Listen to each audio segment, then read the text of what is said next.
Hey! Yeme o'sha do'kani. Pissa shu o'lgur ya. Hamma yeyapti-yu, dada. O'zi hozir ayron ichdi. Do'chadan keyin hojatxonaga admin bo'lasan. Dada, ana mashinangizni mindim-da. Ne streshga chiqib qopman. Ne moshlik dish bam pishdi mashina. Sen bola yomon zarar ko'randa bo'lsanda. Mashina qani? Metallonga topshirib yubordim. Asablaringiz joyiga kelgandan keyin kelaman.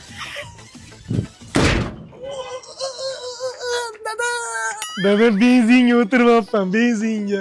Benzin to'kilib ketgan ekan. Maytaqcha kiyadigan shuni. Shu bolamni oxiri o'liksa qo'yaveraman de.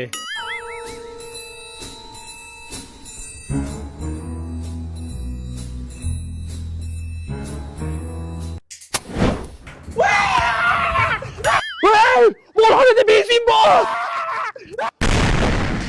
Dada hojatga kirib, yigitni bitta yoqdim. Haligi benzin bor edi-yu, yo'lga ketib qoldi.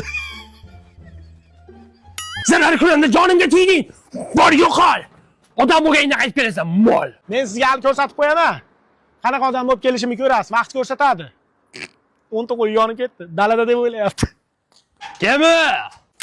Pasharnidan keldik. Molxonangizga yonayotgan ekan. Yo'qol. Tushuntirish xati yozib bersam bo'lmaydimi, dada? Molxonangizda gaz balloni ham bormidi?